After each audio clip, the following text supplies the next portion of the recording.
বেহায়াপনা দিবস হলো 14ই ফেব্রুয়ারি।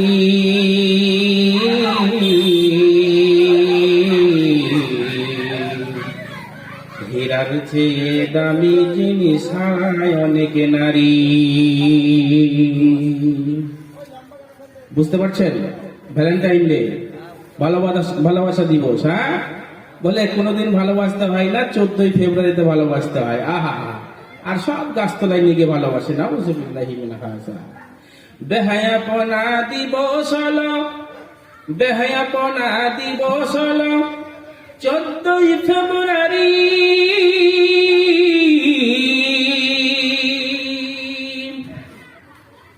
হীরার থেকে দামি জিনিস হারায় অনেক নারী।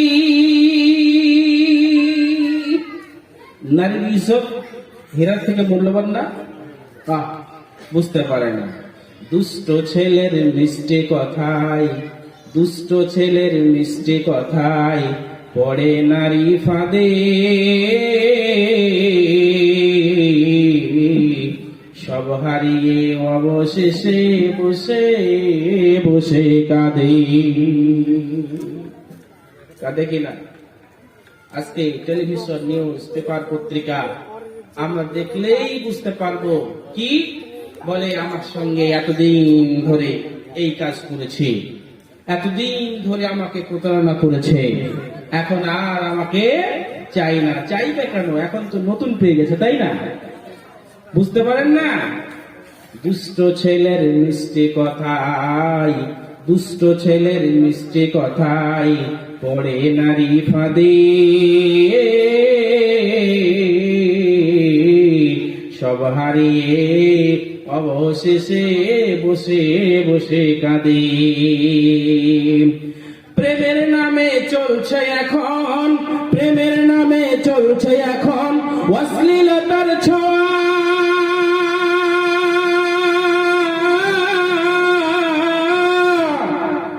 ঠিক বলছি না ভুল বলছি? প্রেমের নামে চলছে এখন, প্রেমের নামে চলছে এখন অশ্লীলতার ছোঁয়া। কতক নারীর, আরে কতক মনে নারীর সমান পান্তা ভাতার মোয়া। আজকাল কিছু ছেলে নারীদেরকে পান্তা ভাতার মোয়া মনে করে নিয়েছে, যখন তখন চাইলেই পাওয়া যায় না। উসুবিল্লাহি মিন হাযা। বলে 14ই ফেব্রুয়ারি ভ্যালেন্টাইন্স ডে, ভালোবাসা দিবস। কি ভালোবাসা! ভালোবাসার আর জায়গা থাকে না, শেষ পর্যন্ত কি হাল! আল্লাহু আকবার। নারী তুমি সম্মানিতা, নারী তুমি সম্মানিতা, সব ঘরেরই আলো। লাগলে ছোঁয়া পঙ্কলিতার জীবন হবে কালো। নারী তুমি সম্মানিতা, নারী তুমি সম্মানিতা, সব ঘরেরই আলো।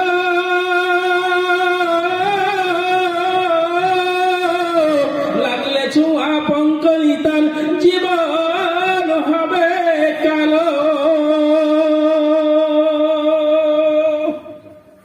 কালো হচ্ছে না? শেষে চুনকালি রেখে মা বাবার ইজ্জত নেই, প্রতিবেশীর ইজ্জত নেই, বংশের মর্যাদার আর ঠিক নেই। শেষ পর্যন্ত সব নাকে ঘোমটা দিয়ে হাঁটতে হয়। বলে কেন গো? বলে বিয়ের আগে 4টে ছেলের মা। কথা ভুল বলছি নাকি? কত যে আল্লাহু আকবার সুবহানাল্লাহি বিহামদিহি, কত ব্যবসা আর কত যে এই ঔষধের দ্বারা নষ্ট করলো যুবক যুবতী। এই অবৈধ ভালোবাসতে গিয়ে, অবৈধ প্রেম করতে গিয়ে। এটা একটু অ্যাডভান্স আপনাদেরকে দিলাম। আজকে ফেব্রুয়ারি 6 তারিখ, আগামী 14 তারিখে আমাদের মা বোনরা, ছেলে মেয়েরা ঝোড় ঝাপটার পার্ক গুলো খুঁজে বেড়াবে ভালোবাসার জন্য। একটু সাবধান থাকবেন, কিছু কাঁটা বিছিয়ে রাখবেন যেন গেলেই পায়ে ঢোকে। মানে আপনার একটু চোখে চোখে রাখবেন যেন এই দিনকে কি সমস্যায় পড়ে নিজের ইজ্জত সম্মানকে বিলিয়ে না দেয়। কথা বুঝতে পারলেন? যাই হোক, সম্মানিত সদরে সভা, আজকের এই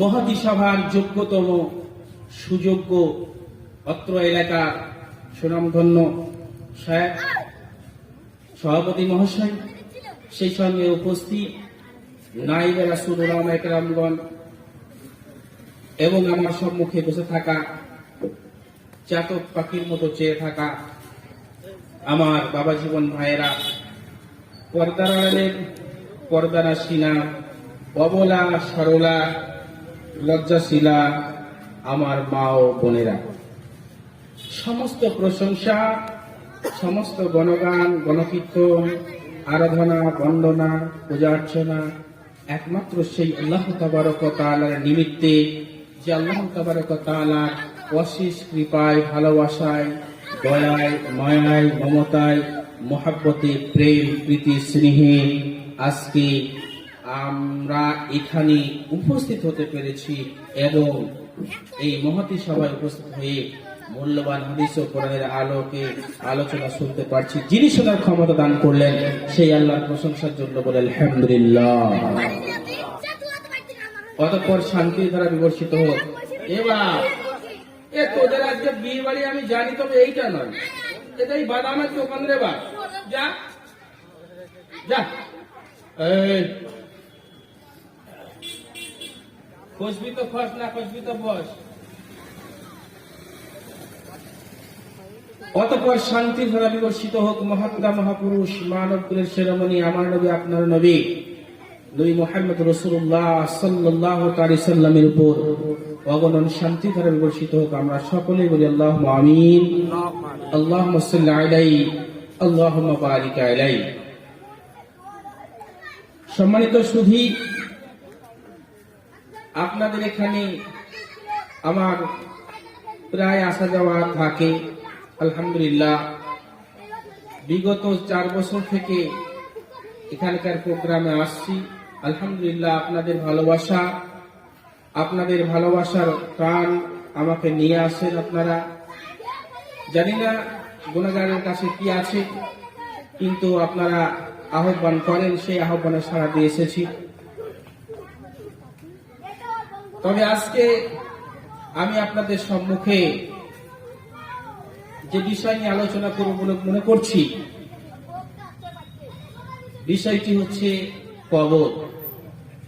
আপনাদের যদি মনে থাকে তাহলে প্রথম যে বছর এসেছিলাম বিষয় ছিল মরণ। দ্বিতীয় যে বছর এসেছিলাম বিষয় ছিল বর্তমান মুসলিমদের অবস্থা খারাপ কেন। তারপরের বছর মানে গত বছরে যে বিষয় ছিল মুমিনের বৈশিষ্ট্য। আজকে আমার বিষয়বস্তু হচ্ছে কবর। আপনাদের হয়তো মনে থাকবে না, কিন্তু আমার মনে আছে। আর আমি একই গ্রামে এসে একই বক্তব্য চালাবো এরকম মালও না, আলহামদুলিল্লাহ। সম্মানিত সুধী, একটু ধৈর্য ধরে আপনার আলোচনাটা শুনবেন ইনশাআল্লাহ, এটা আশা করছি। আজকে কুলিন্দা, পেঁচাইপাড়া জামে মসজিদ এবং ঈদগাহ উন্নতিকল্পে আজকের এই সভা। আপনারা সকলেই হ্যান্ডবিল দেখেছেন, প্রচার প্রসার হয়েছে, আপনাদের জন্য আয়োজন করা হয়েছে এবং আপনাদেরকে ডাকার দুটো উদ্দেশ্য রয়েছে। একটা উদ্দেশ্য হচ্ছে কোরআন ও হাদিসের আলোকে আপনারা কিছু উলামায়ে দ্বীনদের মুখ থেকে শুনবেন, সেই সঙ্গে মসজিদ এবং ঈদগাহ কেন্দ্রিক কিছু হাত ঝেড়ে পকেট থেকে বাহির করে দিয়ে যাবেন ইনশাআল্লাহ। তবে সেটা আপনার সাধ্য মতো যেমন হবে। আপনাকে 20 লক্ষ টাকা দিতে হবে না, আপনাকে 50 লক্ষ টাকা দিতে হবে না, আপনার যেমন ক্ষমতা আছে তেমন দেবেন ইনশাআল্লাহ। সেদিকে আসবো। তবে মোটামুটি কমপক্ষে 1 ঘন্টা মতো আমরা আলোচনা শুনবো ইনশাআল্লাহ। বিষয়টা কি বলেছিলাম? বিষয়টি কবর। ভলেন্টিয়ার যারা আছেন এই ছেলেগুলোকে একটু সামলান। এদের ফার্মা মনে হয় একটু, বুঝলেন, বলতে হবে না, আর বলবো না, ঠিক এইরকম সোজা, বুঝলেন? দেখছেন তো আমার আঙুলের দিকে তাকাচ্ছেন তো? এই ফার্মাগুলোর জন্য সমস্যা। বয়স কিন্তু বেশ হয়ে গেছে, 8-10 বছর, 12 বছর, 14 বছর বয়স, এখনো আদর্শ পাইনি এই ফার্মার জন্য। ফার্মা ঠিক হলে ইটের যে ফার্মা তৈরি করার জন্য, ইটের ফার্মা যদি ভালো হয় তো ইটও ভালো হবে, আর ফার্মা যদি এইরকম সোজাসুজি হয় তাহলে ইটগুলো ওই রকম হবে। মনে দুঃখ নেবেন না, মাফ চেয়ে নিচ্ছি। বিষয় হচ্ছে কি, কবর। সম্মানিত সুধী, এই কবর এমন একটি জায়গা, এমন একটি ইমিগ্রেশনের জায়গা, এই জায়গা থেকে আজ পর্যন্ত কেউ পরিত্রাণ পায়নি, পাবে না ইনশাআল্লাহ। কথা বুঝতে পারলেন? জান্নাতে যত লোক আমরা এখানে আছি সবাই যাব বলে মনে হচ্ছে? সবাই আমরা জান্নাতে যাব বলে মনে হচ্ছে? আমরা যত লোক আছি সবাই জান্নাতে যাব না, আবার যত লোক আছি সবাই জাহান্নামেও যাব না। জান্নাতের দল আলাদা, জাহান্নামের দল আলাদা, কিন্তু কবরে যাওয়ার দল আলাদা না। কবরে যাওয়ার দল সব একটা। কবর কাউকে ছাড় দেবে না। সম্মানিত সুধী, আপনি নামাজি হন, বেনামাজি হন, ইমানদার হন, বেঈমান হন, আপনি যেই হন না কেন, কবর কিন্তু আপনাকে ছাড়বে না। আপনি কুখ্যাত হন, বিখ্যাত হন, কবরের হাত থেকে আপনি রেহাই পেতে পারেন না। সম্মানিত সুধী, সব থেকে আমরা জানি ক্ষমতার অধিকারী ছিল ফেরাউন। সেই ফেরাউন নিজেকে দাবি করেছিল স্রষ্টা বলে। সে নিজে বলেছিল, আনা রব্বুকুমুল আ'লা, আমি এই যুগের সব থেকে বড় প্রভু, আমাকে তোমরা খোদা বলে মানো, আল্লাহ বলে মানো। কেন? তার বাহুবল, তার ধনের বল, তার ক্ষমতার বল তাকে পাগল করে দিয়েছিল। সে আন্দাজ পাচ্ছিল না যে আমি কে। সেই জন্য সে বলে বসলো, আমি হচ্ছি তোমাদের এই যুগের কি, আনা রব্বুকুমুল আ'লা, আমি হচ্ছি তোমাদের বড় প্রভু। সেই ফেরাউনও নীল নদে, লোহিত সাগরের তলদেশে কাদার মধ্যে ডুবে থেকে তার কবরস্থ হয়েছিল। আজ বর্তমান তাকে সেখান থেকে উঠিয়ে নিয়ে গিয়ে মিশরের পিরামিডে, মিশরের জাদুঘরে শুকতি করে রাখা হয়েছে। শুকতি বুঝেন তো? বুঝেন আপনারা? মাছকে শুকিয়ে বলা হয় শুকতি। আমার নদিয়া জেলায় বাড়ি ভাই, নদিয়ার মানুষ, আমরা শুকতি চিনি এবং শুকতি খেয়েও থাকি, অসুবিধা কিছু নেই আলহামদুলিল্লাহ। কথা বুঝতে পারলেন তো? ফেরাউন কোথায় আছে এখন? শুকতি হয়ে মিশরের পিরামিডে জাদুঘরে আছে। তাহলে এত ক্ষমতার অধিকারী হয়েও কবরের হাত থেকে সে বাঁচতে পারলো না। শুধু তাই নয়, আমার আপনার পিতা আদম আলাইহিস সালাম থেকে শুরু করে নিয়ে বিশ্বনবী মুহাম্মদ রাসূলুল্লাহ সাল্লাল্লাহু আলাইহি সাল্লাম থেকে যত নবী ও রাসূলগণ এসেছেন, যত পয়গম্বর এসেছেন, ওলিয়া আউলিয়া এসেছেন, এদের মতো ভালো, এদের মতো নেককার, এদের মতো পরহেজগার, এদের মতো দিনদার, এদের মতো ঈমানদার, এদের মতো দিল ভালো, ইখলাস সম্পূর্ণ ব্যক্তি, মুআহিদ ব্যক্তি পৃথিবীর বুকে আর দ্বিতীয় ছিল না। তারপরেও তারা কিন্তু কবরের হাত থেকে বাঁচতে পারেননি। বিশ্বনবী পর্যন্ত আজও মদিনার বুকে মসজিদে নববীর ভিতরে কবরস্থ হয়ে আছে। কথা কি ভুল হচ্ছে? তাহলে আমরা মনে হয় সবাই বেঁচে যাব কবর থেকে, না? সম্মানিত সুধী, এই কবর এমন একটা জায়গা, এই কবর এমন একটা ইমিগ্রেশনের জায়গা। এই কবরের হাত থেকে কুখ্যাত হলেও ছাড় হবে না, বিখ্যাত হলেও ছাড় হবে না, নামাজ পড়লেও ছাড় হবে না, আপনি ইমানদার হলেও ছাড় হবে না, একজন হারাম খোরেরও ছাড় হবে না, একজন বেনামাজিরও ছাড় হবে না, একজন বেশ্যাবৃত্তি করে এমন নারীরও ছাড় হবে না। প্রত্যেক জনকে ওই কবর নামক জায়গা দিয়ে ইমিগ্রেশনের গেট দিয়ে সবাইকে অতিক্রম করে যেতে হবে। আব্বাজান ভাইয়েরা আমার, মা বোনেরা আমার, আমরা যখন পৃথিবীর বুকে এসেছি কয়েকটা জগৎকে আমরা অতিক্রম করে এসেছি। আলামে আরওয়াহ আত্মার জগৎকে আমরা পার করে এসেছি। তারপরে আলামে আদসাম মায়ের পেটকে আমরা অতিক্রম করে এসেছি। তারপরে আমরা এসেছি আলামে দুনিয়া। আলামে দুনিয়া যে বর্তমান যে জগৎটায় আমরা আছি, এই জগতে আমরা এসেছি। এই জগৎ থেকে আমরা অতিক্রম করে চলে যাব যেই জগৎটার নাম হলো আলামে বারজাখ, কবরের জিন্দেগি। এই কবরের জিন্দেগি আমরা এমন কেউ নাই যে ওই জিন্দেগিটা ছাড়া, আমরা ওই জায়গাটা ছাড়া অন্য কোনো মাধ্যম দিয়ে আমরা অতিক্রম করে চলে যাব। আপনার মনে প্রশ্ন জাগতে পারে, ভাই তাহলে যাদেরকে মাছে খেয়ে নেই তাদের কবরটা কোথায় হলো? যাদেরকে আগুনে পুড়িয়ে দেওয়া হয় তাদের কবরটা কোথায় হলো?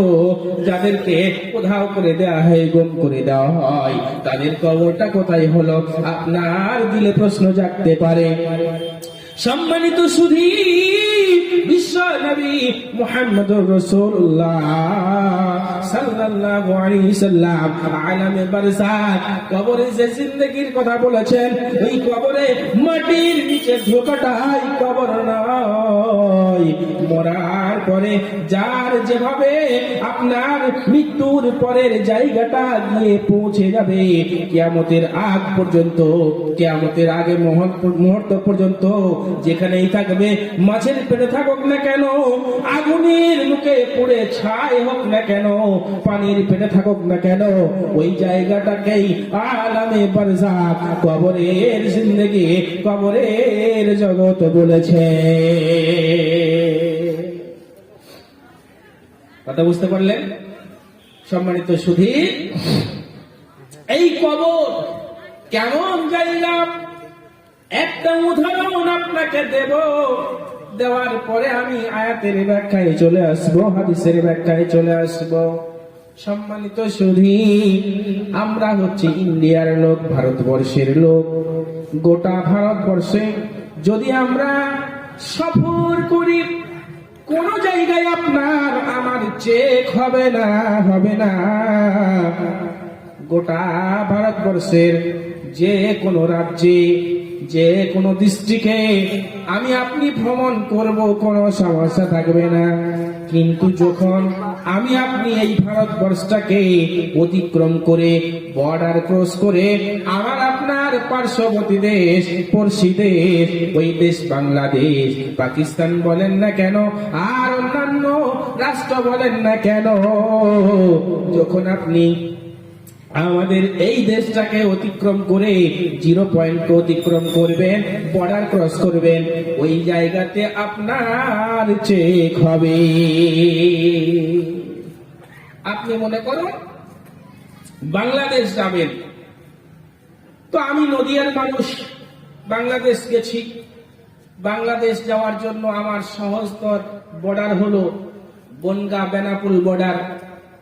কথা বুঝতে পারলেন? রানাঘাট থেকে পূর্ব দিকে যে বনগাঁ বেনাপুল বর্ডার, ওই বর্ডার যখন ক্রস করব, ক্রস করার সময় আমার কাছ থেকে তিনটা জিনিস দেখে নেওয়া হলো। সর্বপ্রথম দেখা হলো আমার পাসপোর্টটা ঠিক আছে কিনা, আমি ইন্ডিয়ার নাগরিক নাকি অন্য কোথাকার নাগরিক। পাসপোর্ট দেখার পরে ওই পাসপোর্টেই ভিসা লাগানো ছিল, ভিসাটা জাল নাকি ঠিক, রাইট আছে নাকি নকল আছে দেখে নেওয়া হলো। ভিসাটা দেখার পরে আমাকে ছেড়ে দেওয়া হলো না, ওই ভিসাটা দেখার পরে আমাকে নিয়ে গিয়ে একটা ঘরের মধ্যে ঢোকানো হলো। 4 দেওয়াল দিয়ে ঘর আছে, একটা গেট করা আছে। ওই ঘরের মধ্যে সবাইকে ভাই ঢোকায় না, যাদেরকে একটু সন্দেহ করে তাদেরকে ঢোকায়।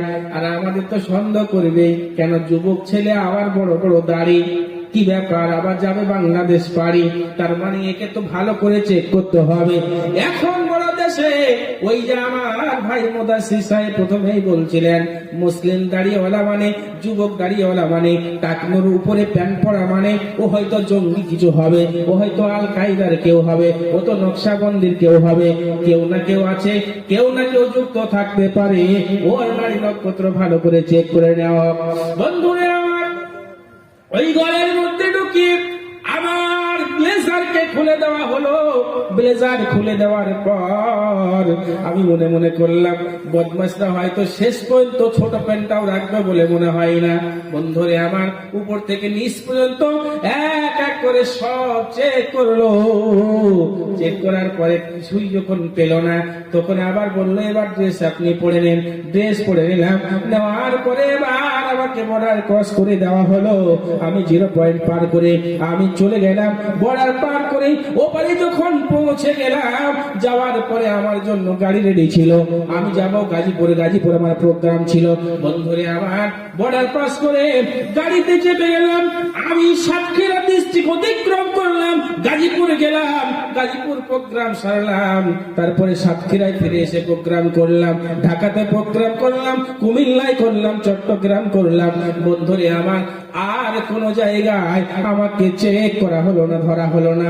আর কোন জায়গায় আমাকে সার্চ করা হলো না, কিন্তু ওই জায়গাতে সার্চ করে নেওয়া হলো। ওই বর্ডারের মধ্যে সার্চ করে নেওয়ার পরে আর আমি যখন বাংলাদেশ পৌঁছে গেলাম, প্রোগ্রাম করলাম, সব জায়গায় ঘুরলাম, নতুন মেহমান গিয়েছিলাম, অনেক জায়গায় ঘোরানো হলো। বন্ধুরা আমার, অনেক জায়গায় ঘোরালেন। আমি আপনাদেরকে বলতে চাচ্ছি, নিজের জীবনী বলার জন্য নয় ভাইরে আমার। ওই বর্ডার যখন ক্রস করলাম, ওই জায়গাতে তিনটা জিনিস ভালো করে দেখা হলো। আমার ভিতরে কোন 2 নম্বর মাল আছে কিনা, আমার ভিসা ঠিক আছে কিনা, পাসপোর্ট ঠিক আছে কিনা। ভাইরে, কবর এমন একটা জায়গা, কবর এমন একটা ইমিগ্রেশনের জায়গা। ও বাবা জীবন ভাইরা, ও মা বোনেরা, আপনাকে বলছি শুনুন, একটু লক্ষ্য করে নেন। এই কবর এমন একটি জায়গা, মরার পরে যখন আপনাকে ওই জায়গায় গিয়ে নিয়ে রেখে আসা হবে, আসার সঙ্গে সঙ্গে আপনাকে ওইখানে চেক করে নেওয়া হবে আপনার ভিতরে কি মাল আছে, আপনার ভিতরে কোনো 2 নম্বরে মাল আছে কিনা, আপনি ঠিক আছেন কিনা, আপনার পাসপোর্ট ঠিক আছে কিনা, ভিসা ঠিক আছে কিনা, আপনার জিন্দেগির আমল ঠিক আছে কিনা। ওইটা কিন্তু ওই কবরের মধ্যে দেখে নেওয়া হবে। ভাইরে আমার, আব্বাজান ভাইরা, বর্ডারে যেমন আমাকে চেক করার পরে, সার্চ করার পরে ছেড়ে দিল, আর আমাকে কোথাও চেক করলো না। গোটা বাংলাদেশের যতটা সম্ভব হলো সফর করলাম। বাইরে ওই কবরের মধ্যে যখন আপনাকে ঢুকিয়ে দিয়ে আত্মীয় স্বজন চলে আসবে, ওই জায়গায় আপনার চেক হয়ে যাবে। ওই চেকের পরে আপনাকে আর দ্বিতীয় চেক করা হবে না, মানে ওখানে আপনার রেজাল্ট আউট হয়ে যাবে। যদি আপনার ভিসা ঠিক থাকে, আপনার পাসপোর্ট ঠিক থাকে, আপনার যদি আমল ঠিক থাকে, তাহলে আর কোনো সমস্যা হবে না। ওইখান থেকে আপনি পুলসিরাত পার হতে পারবেন, হাসরের ময়দান পার হতে পারবেন গো। জাহান্নামের আর ভয় থাকবে না।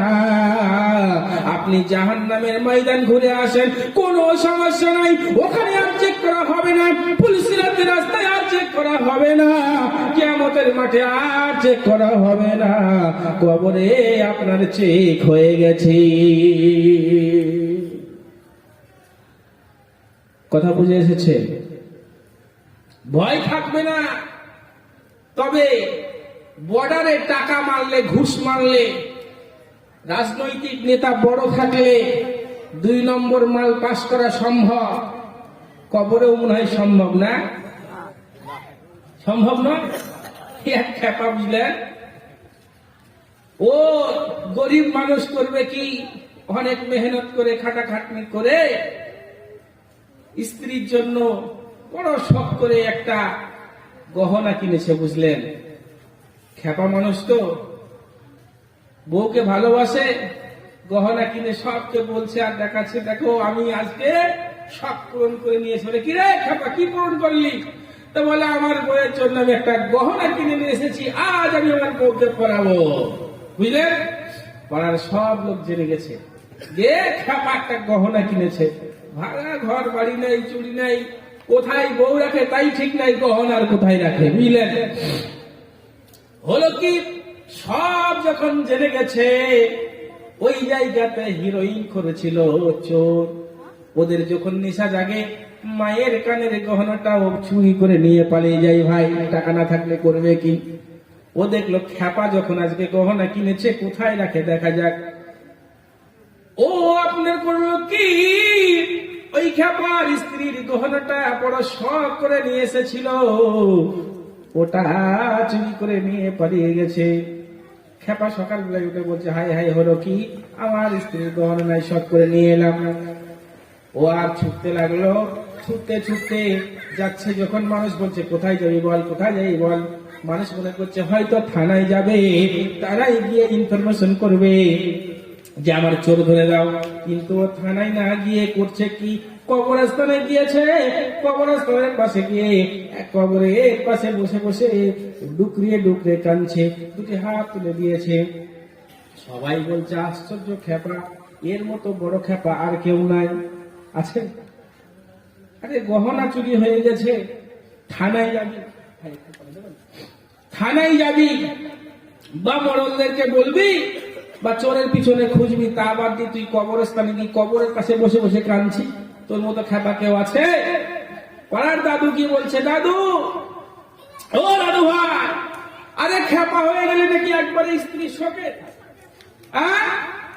তুই থানায় যাবি কিনা কবরে গিয়ে কি করছিস?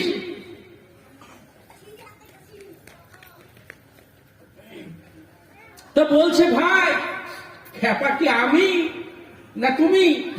বলে কি করে? আমি যদি ওই চোরের পিছনে ছুটি, চোর যত দৌড়বে আমাকেও দৌড়তে হবে, আমাকেও দৌড়তে হবে। চোর যতটা পালাবে আমাকে ওর পিছনে পালিয়ে পালিয়ে ছুটতে হবে, মানে তাকে তাড়তে হবে। কিন্তু আমি অত খ্যাপা না, আমি এমন জায়গায় এসেছি, ও যত পারে দৌড়ক না কেন, ও দৌড়তে দৌড়তে দৌড়তে দৌড়তে ওর দৌড় শেষ হয়ে যাবে, হাঁপিয়ে যাবে, হাঁপিয়ে গিয়ে এই জায়গায় এসে পড়বে। আর এই জায়গার মালিককে আমি বলে দিয়েছি, মালিক গো, আমি বড় অসহায়, আমি বড় পাগল, সামান্য একটু খাটাখাটনি করে বিবির জন্য, সুখের জন্য একটা গহনা নিয়ে এসেছিলাম, কিন্তু আমার গহনাটা যে নিয়ে গেল, এখানে থেকে তুমি আমাকে বাহির করে দিও। সুবহানাল্লাহি বিহামদিহি। কথা কি ভুল হচ্ছে নাকি? পৃথিবীর যে কোনো প্রান্তে আপনি চলে যান, পৃথিবীর যে কোনো প্রান্তে আপনি পৌঁছান না কেন, আপনাকে ওই জায়গায় যেতে হবে। ওখানে ছোট মাল থেকে বড় মাল, বড় মাল থেকে ছোট মাল, কোন মাল পার হওয়ার কোনো জায়গা নেই। ওখানে এমন আল্লাহ রাব্বুল আলামিন ছাকনা পেতে রেখেছেন, ওই ছাকনায় সব ধরা পড়ে যাবে, কোন রকমে পার হওয়ার কোনো সুযোগ থাকবে না।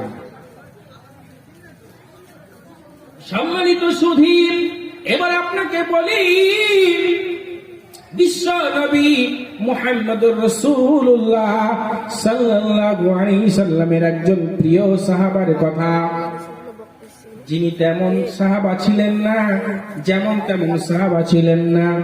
একটু লক্ষ্য করে শুনুন, একটু ধ্যান লাগিয়ে শুনুন। ওরে আমার বাবা জীবনরা, ওরে আমার ভাইরা, ওরে আমার মা বোনেরা, একটু লক্ষ্য করলে বুঝতে পারবেন। সাহাবাটার নাম হলো হযরত উসমান গনি রাদিয়াল্লাহু তাআলা আনহু। তিনি এমন যেমন তেমন সাহাবা ছিলেন না।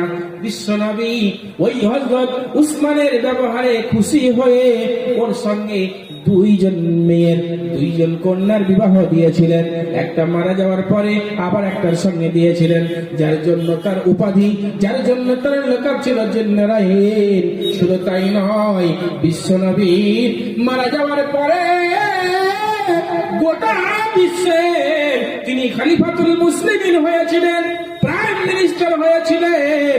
3 নম্বরে শুধু তাই নয়, বিশ্বনবীর জীবদ্দশায় বিশ্বনবী 10 জন ব্যক্তিকে জান্নাতের সার্টিফিকেট শুনিয়েছিলেন, যাদেরকে বলা হয় আশারায়ে মুবাশশারা।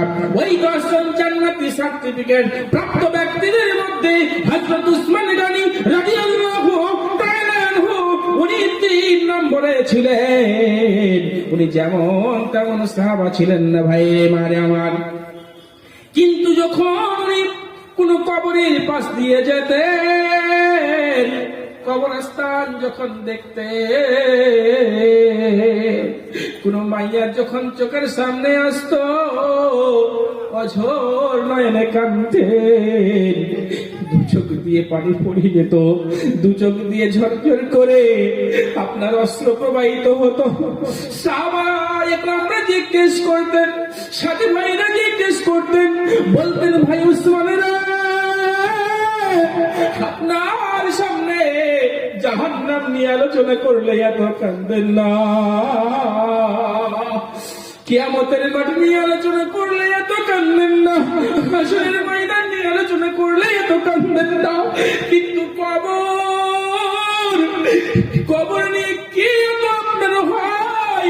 কবরে যখন আপনি দেখেন, কবরের কথা আপনি শুনলে, কোন মাইয়া চোখের সামনে আপনার চলে আসলে আপনি অঝরে কাঁদতে লাগে। ব্যাপারটা কি? হযরত উসমান বলছেন, ভাই রে, বিশ্বনবী মুহাম্মদ রাসূলুল্লাহ সাল্লাল্লাহু আলাইহি সাল্লাম বলেছেন, ইদা হুদিয়াল মাইয়াতু ফিল কবরি আতাহু মালাকান ফায়াকুলান মান রাব্বুকা ওয়া মান দীনুকা ওয়া মান নাবিয়ুকা আও কামা ক্বালা রাসূলুল্লাহ সাল্লাল্লাহু আলাইহি সাল্লাম। সাথী ভাই রে, বিশ্বনবী এই কবরকে আলামে বারজাখ প্রথম মঞ্জিল বলেছেন। যত কিয়ামতের মাঠের পূর্বে যা কিছু হোক না কেন, এই কবর হলো প্রথম মঞ্জিল, এই কবর হলো কৃষ্ণের জায়গা। বিশ্বনবী বলছেন, যখন কোন ব্যক্তি মারা যায়, মারা যাওয়ার পরে স্বজনরা, বন্ধু বান্ধবরা তাকে যখন ওই কবরের মধ্যে গিয়ে রেখে আসে, কবরের মধ্যে নামিয়ে দেয়, আতাহু মালাকানে, 2 জন ফেরেশতা চলে আসে। তারা 2 জন ফেরেশতা এসে ফায়াকুলানে, তারা জিজ্ঞেস করে, মান রাব্বুকা, বলো গো তোমার প্রভুকে বলো, ওয়া মান দীনুকা, বলো গো তোমার ধর্ম কি, তোমার দিন কি, বলো বলো, ওয়া মান নাবিয়ুকা, বলো গো তোমার জীবন আদর্শ কি, বলো। তিনখানা ওই জায়গাতে আমার আল্লাহ ফেরেশতার মাধ্যমে প্রশ্ন করবে। বিশ্বনবী বলেছেন, ওই প্রশ্নের যে উত্তর দিয়ে দিতে পারবে, তার জন্য আর কোনো চিন্তা নাই, আর কোনো ভাবনা নাই, আর কোনো ভয় নাই। বিশ্বনবী বলেছেন, আবু দাউদ শরীফের হাদিস, বিশ্বনবী মুহাম্মদ রাসূলুল্লাহ সাল্লাল্লাহু আলাইহি সাল্লাম বলেছেন, যখন কোনো ব্যক্তি এই রকম জায়গায় চলে আসার পরে 3টা প্রশ্ন হয়ে যাবে, প্রশ্নের উত্তর যদি সে দিয়ে বলে, যখন উত্তর সে দিয়ে দেবে, রব্বি আল্লাহ, দ্বীন ইসলাম, নবী মুহাম্মদ সাল্লাল্লাহু আলাইহি সাল্লাম, সঙ্গে সঙ্গে তার জন্য আপনার জাহান্নামের গেট খুলে দিয়ে, জাহান্নামের দরজাটাকে খুলে দিয়ে আল্লাহর ওই বান্দাকে, ওই ফেরেশতা বলবে, ও আল্লাহর গোলাম, ও আল্লাহর বান্দা, তুমি দেখো দেখো ওই জাহান্নামের লেলিহান আগুনের শিখা, ওই জাহান্নামের কি উত্তাপ, তুমি একবার চোখ দিয়ে তাকিয়ে দেখে নাও। তুমি আল্লাহকে খুশি করে নিয়েছো, আল্লাহকে তুমি রাজি করে নিয়েছো গো, তোমার আর ভয় নাই, তোমার আর ভীত নাই, এই জায়গাতে আর তোমাকে যেতে হবে না। ওই কথা বলার পরে তার জন্য জাহান্নামের দরজাটাকে বন্ধ করে দিয়ে জান্নাতের গেটটাকে খুলে দেওয়া হয়। জান্নাতের গেটটা খুলে দিয়ে ওই কবরের সঙ্গে আপনার কানেকশন করে দেওয়া হয়। সম্মানিত ভাইরা আমার, এই তারটা দিয়ে ওই মেশিনের সঙ্গে একটা কানেকশন লাগানো আছে। ওই কানেকশনটা লাগানোর জন্য ওই মেশিন থেকে এখানে আওয়াজটা ধরে নেওয়ার পরে মেশিনে নিয়ে যায়। মেশিন থেকে আর একটা তার দিয়ে বক্সে চলে গেছে, বক্স থেকে মাইকে চলে গেছে, মাইক থেকে একের পর এক যেমন আপনার আওয়াজটাকে সাপ্লাই দিয়ে দেয়। আমার আল্লাহ রব্বুল আলামিন জান্নাতের সঙ্গে কানেকশন ওই কবরে লাগিয়ে দেয়। লাগিয়ে দেওয়ার পরে ওকে আপনার আরামের সঙ্গে শুইয়ে দেয়, ঘুম পাড়িয়ে দেয়। কিয়ামত যেদিন হবে গো, ওই কিয়ামতের দিন ওকে উঠানো হবে। সিংহাই যখন ফুৎকার দিয়ে ইসরাফিল আলাইহিস সালাম কিয়ামত সংঘটিত করবেন আল্লাহর হুকুমে, ওই সময় ওই ব্যক্তি উঠে বলবে, কে তোমরা আমার ঘুমটাকে ভাঙালে? এত আরামের ঘুম কেন আমায় নষ্ট করলে? কেবল আমি তো ঘুমিয়েছিলাম। সুবহানাল্লাহি বিহামদিহি। এত মূল্যবান বয়ান করার পরেও মা বোনেদের দেখেন গলার আওয়াজ চলছে, চলে না? এদের চোপা বন্ধ হবে না। এরা কেমন জানেন? নদীর পাড়ে, পুকুর পুষ্করির পাড়ে আপনার গিয়েছে কি করতে? কয়েকটা মহিলা একসঙ্গে থালা বাটি বাসনগুলো পরিষ্কার করতে, ধুতে, বুঝলেন না? তো পরিষ্কার করতে গিয়ে কোন রকম একটু এদিক ওদিক হয়েছে, আনমোনা আর খুঁড়ি, অন্যের খুঁড়ি অন্যের বাটিটা ও টুক করে নিয়ে ওর ঝুড়িতে ভরে নিয়েছে। ও তখন খুঁজে খুঁজে বেড়ায়, হাবু একসঙ্গে তো গিয়েছিলাম আর তো কেউ যায়নি, তো তোমার কাছে মনে হয় আমার খুঁড়িটা গিয়েছে, তো দেখো কেন? ও তো কোনো মতেই রাজি হবে না। না না না, তোমার খুঁড়ি কেন আমি নেবো? আমার কত খুঁড়ি, কত বাটি আছে। তো বলে না, তুমি একটু দেখাও ওখানে। শেষ পর্যন্ত দেখতে গিয়ে হ্যাঁ মাল ভরা আছে। ও মাল যখন বার করে নিয়েছে তখন ওর স্বামী বলছে, ভাগো তোমাকে এক আউনা আমি বাটি খুঁড়ি কিনে দিয়েছি, তাতেও তোমার হয় না, ওরটা নিতে হবে। না, আমাদের একটু আলাদা, বুঝলেন না? ওই এক আল্লাহ খুঁড়ি তো ওর হবে না, ওরটা একটু আলাদা, মানে পরের থাকলে ওটাই ভালো, ওর মানে কত থাকলে ভালো হবে না। তো আজকে মা বোনরা অনেকদিন পরে এসেছে, বুঝলেন না? সুখের দুঃখের গল্প আহা সব করে নেবে। তবে মা বোন, আপনাকে বলি এই পরের খুঁড়ি নিয়ে আপনি আপনার ঝুড়ি ভর্তি করবেন না। কবরে এমন ছাকনি আল্লাহ রেখেছে, ওই ছাকনাতে সব বাটি বার হবে সেটা, বুঝতে পেরেছেন? তাহলে কি বলছিলাম? যে লোকটা উত্তর দিয়ে দেবে ওই লোকটার সঙ্গে কবরের কানেকশন জান্নাতের সঙ্গে জোড়া হবে। আর যেদিন কেউ উঠবে সেদিন বলবে, হায় কে আমার ঘুমটা ভাঙালো, এত আরামের ঘুম, তাই না? বলবে কিনা? সম্মানিত সুধী, কিন্তু যেই লোকটা উত্তর দিতে পারবে না, যার ওইখানে উত্তর দেওয়ার ক্ষমতা হবে না, সে বলবে হালাদ্রি, আমি কিছু জানি না, আল্লাহকে জানি না, নবীকে জানি না, দ্বীনকে জানি না।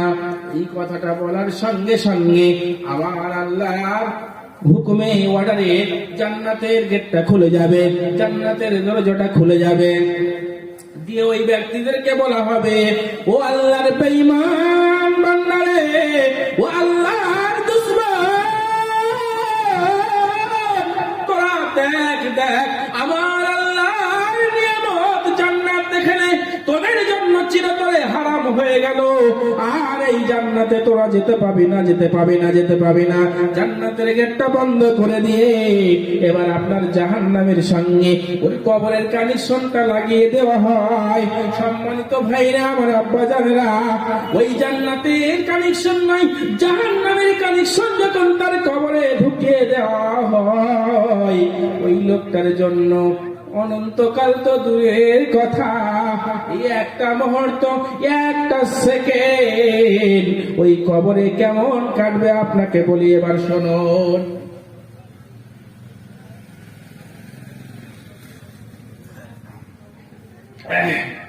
শারীরিক অবস্থাটা ভাই খুব ভালো নেই, ঠান্ডা লেগেছে কয়েকদিন থেকেই, ঠান্ডা জ্বর কাশিতে ভুগছি, ওই জন্য একটু গরম পানিটা বেশি বেশি খেতে হচ্ছে। সম্মানিত সুধী, এবার দেখুন ওই কবরে কেমন কাটবে। উদাহরণস্বরূপ আপনাকে বলি, পৃথিবীর বুকে যেই লোকটা জীবনে কোনোদিন কষ্ট পায়নি, জীবনে কোনোদিন দুঃখ পায়নি, জীবনে কোনোদিন অশান্তির মধ্যে পড়েনি, শুধু শান্তি আর শান্তি, শুধু আরাম আর আরাম, জীবনে কোনোদিন অর্থের অভাব দেখেনি, জীবনে কত নারীকে নিয়ে যে সে লুষ্টি পুষ্টি করেছে, সে জীবনে সব সময় সুখ চালিয়ে গেছে, সব সময় আরামের সঙ্গে জিন্দেগি যাপন করেছে, জীবনে কোনোদিন কষ্ট পায়নি, ওই ব্যক্তিটাকে আল্লাহ রাব্বুল আলামিন কিয়ামতের মাঠে, কিয়ামতের ময়দানে, হাসরের ময়দানে ওই ব্যক্তিটাকে আপনার করবেন কি, জাহান্নামের মাঠে, জাহান্নামের ভিতরে একটিবারের জন্য যেমন একটা ডোলে একটা বালতিতে পানি রাখলে ওই পানিটা এইরকম করে আঙ্গুলটা ডুবিয়ে দিয়ে উঠিয়ে নেবেন, যতটা সময় লাগবে অতটুকু সময় ওই ব্যক্তিটাকে আপনার জাহান্নামে ডুবানো হবে, জাহান্নামে ডুবানোর পর উঠানো হবে, উঠিয়ে তাকে জিজ্ঞেস করা হবে, বলা হবে, ওরে আল্লাহর গোলাম রে, জিন্দেগিতে শুধু সুখ আর সুখ তুমি উপভোগ করেছিলে, আর আমার আরাম তুমি উপভোগ করেছিলে, আজকে বলো রে জীবনে তোমার কোনোদিন সুখ ছিল কিনা? ওই ব্যক্তি বলবে, ওই 1 সেকেন্ড নয়, ডুবিয়ে তুলতে আমার মনে হয় 1 সেকেন্ড সময় লাগবে না, হাফ সেকেন্ডের মতো টাইম, ওই টাইমটার মধ্যে তার জীবনের যত আরাম ছিল, যত সুখ সে উপভোগ করেছিল, সব ভুলে গিয়ে বলবে, আল্লাহ গো, জীবনে কোনদিন আমি সুখী কি জিনিস উপভোগ করিনি, আরাম কি জিনিস উপভোগ করিনি, আমার জীবনে শুধু কষ্ট আর কষ্ট, কষ্ট।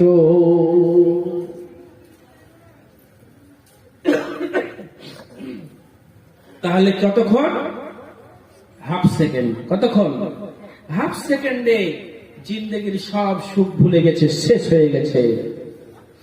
ওই জায়গাতে দুনিয়ার বুকে যেই লোকটার জীবনে কোনোদিন কষ্ট মানে সুখ কি জিনিস দেখেনি, শুধু কষ্ট আর কষ্ট, দুঃখ আর দুঃখ নিয়ে সারা জিন্দেগিটা যাপন করেছে, সারা জিন্দেগিটা আর দুঃখের সঙ্গে গেছে, কষ্টের সঙ্গে গেছে, আরামের ছোঁয়া পাইনি, শান্তির ছোঁয়া পাইনি গো, এইরকম লোকটাকে ওই আপনার জাহান্নাম নয়, এবার জান্নাতের মধ্যে সেম ক্যাটাগরিতে ঢুকিয়ে নিয়ে বাহির করে তাকে বলবে, ওরে আল্লাহর গোলাম রে, ওরে আল্লাহর বান্দা রে, বল বল জীবনে কোনোদিন তুই কষ্ট পেয়েছিলে কিনা? সঙ্গে সঙ্গে বলবে, আল্লাহ কষ্ট কি জিনিস আমি জীবনে তো জানি না, দুঃখ কি জিনিস আমি তো জীবনে জানি না, আমার জিন্দেগিটা শুধু সুখের কেটেছে, সুখের সুখে। সুবহানাল্লাহি বিহামদিহি। বাবা জীবন ভাইরা, মা বোনেরা, 1 সেকেন্ডে যদি আপনার জীবনের সব কিচ্ছা খতম হয়ে যায়, তাহলে কেন আজকে এই কবরকে ভুলে গেছি, কেন আজকে সেই হাসরকে ভুলে গেছি, কেন আজকে সেই জাহান্নামকে ভুলে গেছি? আমরা কি একবার ভাববো না? এবার আপনাকে বলি, ও আমার আব্বাজান ভাইরা, ও মা বোনেরা, আমার আল্লাহ বলছেন, আফালা ইয়ালামু ইযা বু'থিরা মা ফিল কুবুর, তোমরা কি জানো না এই কবরের মধ্যে যা কিছু আছে গো, সব কিছুকে বাহির করে নিয়ে আসা হবে, সব কিছুকে উত্থান করা হবে। ওয়াইদাল বু'থিরা মা ফিল কুবুর, একটা লোককে দিয়ে কবর শুরু হয়েছিল, আমি আপনি সবাই জানি, আদম আলাইহিস সালামের ছেলে হাবিলকে দিয়ে প্রথম কবরটা শুরু হয়েছিল, কিন্তু যত লোক সেদিন থেকে নিয়ে আজ পর্যন্ত কবরে যাবে, আগামীতেও যাবে, কিয়ামত পর্যন্ত যত লোক কবরের মধ্যে ঢুকবে, সব লোকগুলোকে আমার আল্লাহর ইশারাতে ইঙ্গিতে পিপিলিকার মতো গর্ত থেকে যেমন পিপিলিকাগুলো বাহির হয়ে আসে, ওই রকম ভাবে সব কবর থেকে বাহির হয়ে চলে আসবে। তাই আমার বাবা জীবন ভাইরা, ও মা বোনেরা গো, আজ কেন কবর নিয়ে আমরা এত উদাসীন? আজ কেন কবর নিয়ে আমরা এত উদাসীনের মধ্যে আছি? একটাই মাত্র কারণ, অন্য কিছু না। কারণটা হলো এই কবরে আমরা কতবার গেছি গো, এই কবরে কতবার আমরা পৌঁছেছি। এই কবরে আমাদের শিক্ষা নেওয়ার কথা ছিল, এই কবর থেকে আমাদের জ্ঞান নেওয়ার কথা ছিল, কিন্তু কবর থেকে আমরা জ্ঞান নিতে পারলাম না। তার মাত্র একটা কারণ, সেই কারণটা হলো শয়তান আপনাকে বলেছে ওর কবর ঢুকে গেছে, ওর সময় হয়ে গেছে, এখনো তোর সময় হয়নি,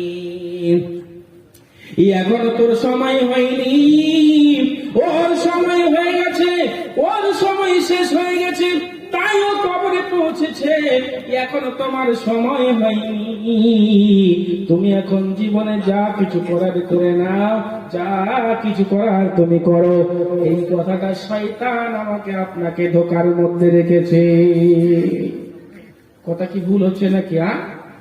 এই কথা দিয়ে শয়তান আমাকে আপনাকে কি করেছে? ধোকার মধ্যে রেখেছে। আমি শোনেন, কেউ উঠার চেষ্টা করবেন না, এখনো বয়ান কিন্তু শেষ হয়নি। মুনাফিকের আলামত কি জানেন? যখন আল্লাহ রাস্তায় মানুষকে ডাকা হয় তখন সে পিঠ ফিরিয়ে পালিয়ে যায়। এবার দেখবেন কিছু লোক আছে, আল্লাহর দিকে ডাকবো, আমি তো এখনো শুরু করিনি, উনি দিয়েছেন তো কি হবে, আমি বলেছি বায়ান করব, তাই না? তাহলে বায়ান চলছে আমার, তো এখনো উঠার সময় আপনাদের হয়নি। আগে উঠে যান, মুনাফিকের তাকমা নিয়ে যাবেন। আমি বলছিলাম মুনাফিকের অনেকগুলো আলামত আছে, বৈশিষ্ট্য আছে। সেই বৈশিষ্ট্যগুলো কি? যে আল্লাহ রাস্তায় ডাকলে সে তখন পিঠ ফিরিয়ে, মানে পিছন ফিরিয়ে পালিয়ে যায়, ও হলো মুনাফিক। কথা বুঝতে পারলেন? তো এখানে কিছু লোক আছে দেখবেন, মুনাফিক মার্কা লোক বসেছিল, ভালো লাগছিল শুনলাম, কিন্তু এবার তো চাইতে লাগবে, মানে এবার পালাতে হবে। আপনাকে বলি, আপনি কত বড় গুনাহগার! আপনার উঠাকে দেখে, আপনার উঠাকে কেন্দ্র করে আপনার পার্শ্ববর্তী যদি কেউ আরেকজন উঠে যায়, আপনার পাপ তো হবেই হবে, ওর উঠে যাওয়ার পাপটাও আপনার ঘাড়ে চাপবে। অতএব খুব সাবধানে উঠবেন, উঠলেই আপনার বিপদ আছে। আর আজকে একটু পিছন ফিরে এদিকে ডানে বামে একটু দেখবেন, মুনাফিক গুলোকে চিনে নেবেন। টাটকা মুনাফিক, আবু জাহালের ভাই, বুঝলেন না?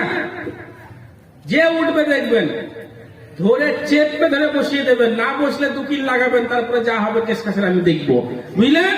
সমস্যা নাই। ভাইরা আমার, কি বলছিলাম, আমি আপনার কাছে আসি, সম্মানিত ভাইরা, ওই কবর থেকে আমাকে আপনাকে ভুলিয়ে রেখেছে শয়তান এই দোষটা দিয়ে।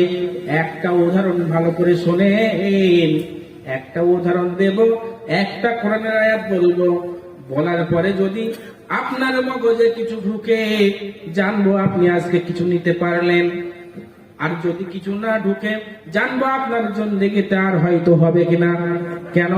যেটা দিতে যাচ্ছি এত ভাইটাল একটা বিষয়, আপনার সাধারণ জ্ঞান থাকলে আপনি বুঝে যাবেন কবর কেমন জিনিস। আপনার এই যে NH-34 নতুন কাজ চলছে, তাই না? দেখেছেন তো, অনেক জায়গায় কাজ অনেক আগে হয়ে গেছে, আর এখনো কোনো কোনো জায়গায় কাজ চলছে। তো এই কাজ করতে গিয়ে রাস্তার মাঝে কোথাও কালভেট, সাঁকুর প্রয়োজন হচ্ছে কি হয় না? তো যেখানে কালভেট, ব্রিজ, সাঁকুর প্রয়োজন হচ্ছে, ওখানে কোম্পানির লোক 40-50 ফিট, 10 ফিট, 20 ফিট, যেখানে যেমন দরকার আছে, ডিপ করছে, খাল করছে, খাল করে সেখানে রড দিয়ে, খাঁচা বেঁধে বিভিন্ন প্রকারে সেগুলো কালভেট তৈরি করছে, আর সাইড দিয়ে রাস্তাটা করে দিচ্ছে, তাই না? সাইড দিয়ে রাস্তা করে দিচ্ছে। তো এইরকম একটি রাস্তা আমার আপনার দৈনন্দিন যাতায়াত, দৈনন্দিন সেই রাস্তায় যায়। কথা বুঝলেন না? আমি আপনি দৈনন্দিন দেখেছি যে এই রাস্তায় এখানে ডিপ করা আছে, খাল করা আছে, এখানে সাঁকো ব্রিজ তৈরি হচ্ছে, আর এর পাশ দিয়ে রাস্তাটা করা হচ্ছে। কথা বুঝতে পারলেন?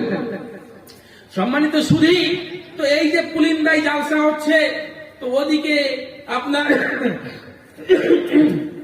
সারগাছি থেকে কিছু ভাই বলছে যাই জালসা শুনে আসি, এখানে বহু দূর দূরান্ত থেকে বক্তারা আসছে, ওদের কিছু আলোচনা শুনে আসবো। তো গল্প করতে করতে বইখানে ওরা বার হয়ে গেছে, অত আর ভাবিনি। তিনটে বন্ধু তিনটা সাইকেল নিয়ে চলে এসেছে, বুঝলেন? লাইটও নেয়নি, কি রাস্তা খুব ভালো, অসুবিধা কিছু নেই, কি আর লাইট নিবি বলে তিন বন্ধু চলে এসেছে। আসার পরে জালসা শুনতে শুনতে ভালো লেগে গেছে। ও রাত্রি 12টা পর্যন্ত জালসা শোনার পর অনেক রাত্রি হয়ে গেছে, তো চল চল চল বাড়ি চলে যেতে হবে, হ্যাঁ এতক্ষণ তো থাকার কথা ছিল না। এই চিন্তা ভাবনা করে ওরা তিনজন বলল চল। রাত্রি 12টার পর ঘুরঘুরটি অন্ধকার অমাবস্যা রাত্রি। এবার ওরা তিন বন্ধু বাড়ি শুরু করলো। ঠিক আছে, এতক্ষণ তো যা জালসা শুনলাম কবর হাসর না কিছুই তো শুনলাম, এবার আমাদের নিজের হাসর একটু আসি, মানে নিজের জগতে ফিরে আসি বলে ওরা তিন বন্ধু জালসা থেকে পার হয়ে গল্প শুরু করেছে। বলে কেমন কি করছিস বলতো দেখি, তোর কি অবস্থা এখন? বলে ভাই কি বলবো রে, আমি একটা বিল্ডিং করছি, এই কেবল টাইবিং ঢেলেছি, মানে ব্যান্ড ঢালাইটা হয়েছে, একটা টাকা আসার কথা ছিল এক জায়গা থেকে, টাকাটা আটকে গেছে, হ্যাঁ আসবে করছে আসে না, তাই তো সমস্যায় আছি। হয়ে যাবে, ঘরটা দেখা যাক। 3 তলার ফাউন্ডেশন দিয়েছি। আর একজন বলছে ভাই আমি তো এই একদম বেলডাঙ্গা কাপড় বাজারে একটা ফ্ল্যাট নিচ্ছি, হ্যাঁ ওখানে মনে করছি বিভিন্ন কিছু কারখানা এবং হোটেল করব, এই চিন্তা ভাবনা, বুঝলেন? আর একজন বলছে তাই তো আমার ছেলেটা এমবিবিএস ডাক্তার করছে, সরকারি চাকরি পেলো বলে, এইরকম কথা দিয়ে গল্পে মেতে গেছে। আর মেতে গিয়ে তিনজনে একসঙ্গে সাইকেল নিয়ে যাচ্ছে। যেতে যেতে যেতে যেতে ওই যে জায়গাতে আপনার কালভেটটা করছে, পাশ দিয়ে রাস্তা করা হয়েছে, ও তো দেখে এসেছিল, তার আগের দিন দেখেছিল, তার আগের দিন দেখেছিল, সেদিনকেও দেখে এসেছিল। কিন্তু তিনজন এমন গল্পে মেতে গেছে, জালসা থেকে উঠে গিয়ে ওই জায়গা বলে আর মনে নাই। তিনজন বন্ধু একসঙ্গে গিয়ে ধপ করে ওই আপনার গর্তের মধ্যে কারার মধ্যে পড়ে গেছে। আর তিনজনের কারো ঢুকে গেছে চাওয়াল দিয়ে, কারো মুখ দিয়ে ঢুকে গেছে, আর মরছে, জানটা যাচ্ছে।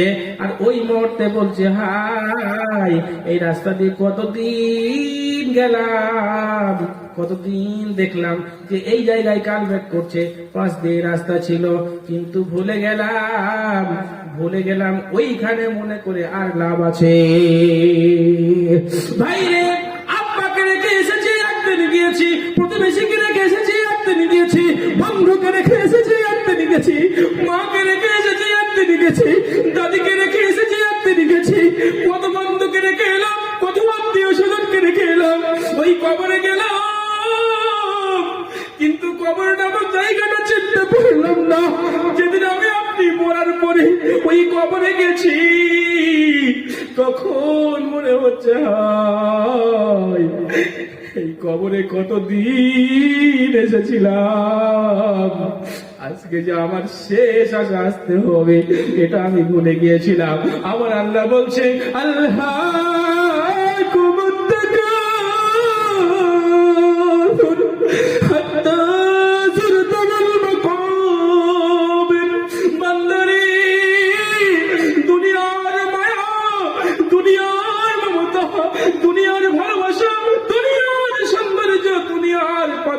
তোমাকে ভুলিয়ে রেখেছে, যতক্ষণ না তুমি কবরে পৌঁছেছো। এখন কবরে তুমি যে পৌঁছেছো, এখন তোমার উপায় কি হবে? এখন তুমি যতই বলো না কেন হাই হাই হাই হাই বলে আর লাভ নাই। আমার আল্লাহ বলছে লাউলা খাতানি ইলা জানিল করিম ফাসাদদাকা ওয়া কুম মিনাস সালিহিন। যখন জানি মরণ, যখন জানি কবর কাছে পৌঁছে যাবে গো, ওই লোকটা আল্লাহকে ডেকে ডেকে বলবে আল্লাহ একটি বারের জন্য আমাকে ফিরিয়ে দাও, দুনিয়াতে যেতে চাই। দুনিয়ায় গিয়ে মাদ্রাসায় দান করবো, মসজিদে দান করবো, সাদকা করবো, ঈদগাহকে দান করবো, গরিবদেরকে দেবো, ইয়েতিমকে দেবো রে। বন্ধু আমি গল্প করছি না, সূরাতুল মুনাফিকুন আপনি খুলবেন, সূরাতুল মুনাফিকুনের শেষ রূপটা আপনি লক্ষ্য করে নেবেন। বাইরে ওই ব্যক্তি বলবে আল্লাহ একবার আমাকে দুনিয়াতে ফিরিয়ে দাও, আর একবার আমি দুনিয়া দুনিয়াতে ফিরে যেতে চাই। আমার আল্লাহ বলছেন ওয়ালা ইউখিরুল্লাহু নাফসান ইযা জাআ আজালুহা ওয়াল্লাহু খাবীরুম বিমা তা'মালুন। বান্দা যার যখন নির্দিষ্ট সময় পৌঁছে যাবে আর এক মুহূর্তের জন্য তাকে সময় দেওয়া হবে না। যার নির্দিষ্ট সময় পৌঁছে যাবে, কবরের টাইম হয়ে যাবে, হাসরের টাইম হয়ে যাবে, মরার টাইম হয়ে যাবে, ওই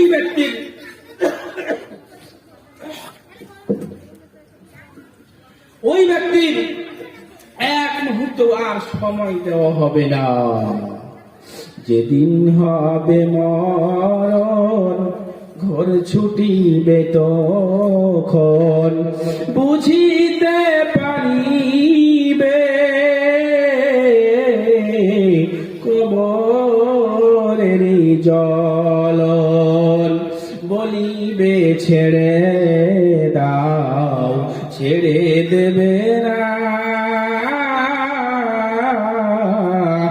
আর তো কোনো দিন ফিরে আসবে না, আর তো কোনো দিন ফিরে আসবে না। সম্মানিত সুধী, আমার বায়ানটা বুঝতে পেরেছেন আপনারা? বুঝতে পেরেছেন? কে কে বুঝতে পারেননি হাত তোলেন তো। আপনি বুঝতে পারেননি? হ্যাঁ, মানে ভুলে উনি হাত তুলে দিয়েছেন, মানে মহব্বতের টানে যে বুঝতে পেরে গেছেন। ভাই, আব্বা চলে গেছে, মা চলে গেছে, দাদা চলে গেছে, দাদি চলে গেছে, প্রতিবেশী গেছে, আরো অনেকেই গেছে। নিজ হাতে করে রেখে এসেছি না? নিজ হাতে করে রেখে আসি না? কবরে রাখিয়াছি কত শত জনে, তবুও মরণ বলে চিন্তা নাই মনে। আমরা কতজনকে রেখে আসলাম গো, তারপরে ভুলে গেছি। সম্মানিত সুধী, উঠবেন না আগে বলেছি, উঠবেন না আগে বলেছি। আমার বয়ান এখনো শেষ হয়নি। আমি একটা ঘটনা আপনাদেরকে বলবো এই কবরকে কেন্দ্র করে। আশা করি যদি শুনে যান, একজন বুড়িমা আর একজন শিক্ষিত ছেলে, তাদের কাহিনী আমি আপনাকে বলবো ইনশাআল্লাহ। যদি আপনি শুনে যান, আপনি সাকসেস হয়ে যাবেন। অতএব একটু অপেক্ষা করুন, সামান্যতম কিছু টাইম আপনাদের আমি নেব, তারপরে আবার এই টাইমে আমি ঘুরে আসবো। সেই বুড়িমা আর শিক্ষিত ছেলেটার কি কাহিনী, কি করুণ ঘটনা, এবং সেখান থেকে কি শিক্ষা আছে, সেই শিক্ষাটা আপনি নিয়ে যাবেন। সম্মানিত সুধী, আর আপনাদের প্রধান আকর্ষণ তো আছে, আপনারা তো জানেন, অতএব একটু লক্ষ্য করুন। ইনশাআল্লাহ আমার পরে আসবেন, ইনশাআল্লাহ আমার পরে আপনাদের প্রধান আকর্ষণ চলে আসবেন। সম্মানিত সুধী ভাই, আপনাদেরকে বলছিলাম সর্বপ্রথম এখানে এমন কে আছেন এই কবরকে চিন্তা করে, এই হাসরকে চিন্তা করে, এই